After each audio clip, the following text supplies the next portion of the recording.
বরিশালে মাংস বিক্রেতার হাতে কুকুর জবাই নিয়ে তোলপাড় চলছে। রোববার বিকেলে নগরের বটতলা বাজার এলাকায় এই ঘটনা ঘটে। অনেকেই বলছেন খাসি বলে চালিয়ে দিতে ঘৃণ্য কাজটি করছিল ওই মাংস ব্যবসায়ী।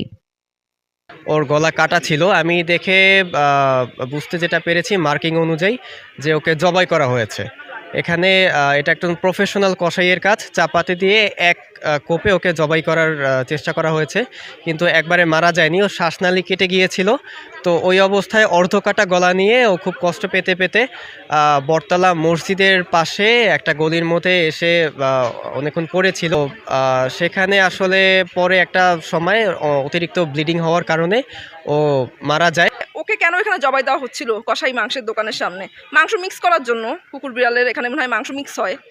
জবাই দেওয়ার এই ঘটনাটিকে নৃশংস আখ্যা দেওয়ার পাশাপাশি এটি মাংস ব্যবসায়ী রায়হানের খাসি বলে কুকুরের মাংস বিক্রির কৌশল দাবি করা হলেও বাজারের ব্যবসায়ীরা বলছেন ভিন্ন কথা।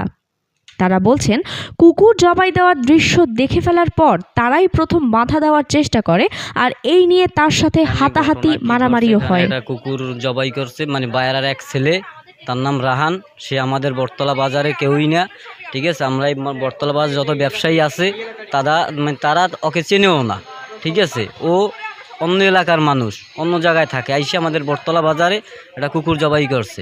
সেটা বাধা দেওয়ানে আমার সাথে ঝগড়া হয়েছে।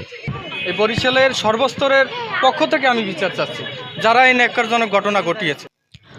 জবাই করে কুকুর হত্যার এই ঘটনার প্রেক্ষিতে আদালতে মামলা দায়ের করেছে অ্যানিম্যাল কেয়ার টিম। একই সঙ্গে অভিযুক্ত কসাই রাজীবের বাড়িতে অভিযান চালিয়েছে পুলিশ। তবে ঘটনার পর থেকে সে পলাতক রয়েছে। অ্যানিম্যাল কেয়ার টিমের সদস্যরা জানিয়েছেন নিহত কুকুরটির ময়নাতদন্ত হবে। ময়নাতদন্তের রিপোর্ট পাওয়ার পর আইনগত ব্যবস্থা নেবে আইনশৃঙ্খলা রক্ষাকারী বাহিনী। আদালতে দায়ের হওয়া মামলার প্রেক্ষিতে এটি তদন্তের দায়িত্ব পুলিশই পাবে বলে ধারণা করছেন অ্যানিম্যাল কেয়ার টিমের সদস্যরা। পুলিশও বলছে এই ঘটনার তদন্ত শেষে দোষীদের বিরুদ্ধে শাস্তিমূলক ব্যবস্থা নেওয়া হবে।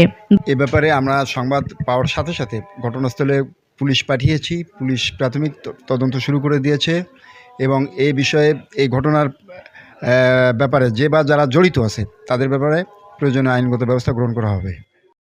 কুকুর হত্যার এই ঘটনায় নগর জুড়ে তোলপাড় চলছে। গরু এবং খাসি বলে চালানোর জন্য এই কুকুরটিকে জবাই করা হয়েছে নাকি অন্য কোনো কারণে তা এখন পর্যন্ত নিশ্চিত হওয়া না গেলেও ঘটনাটিকে নৃশংস বলে আখ্যা দিচ্ছেন সবাই। সেই সঙ্গে এই ঘটনার সঙ্গে জড়িত কসাই রায়হানের দৃষ্টান্তমূলক শাস্তির দাবিও উঠেছে। সবাই আমি না, সব লোকই চাই, জঘন্য কাম করছে, এজন্য ওর শাস্তি পাওয়া উচিত। এটা তো শাস্তি পাওয়ার কথা, 100 বার শাস্তি পাইব। ও যে অকারণ করছে এ তো শাস্তি পাওয়ার কথা। মনিকা চৌধুরী, দৈনিক যুগান্তর, বরিশাল।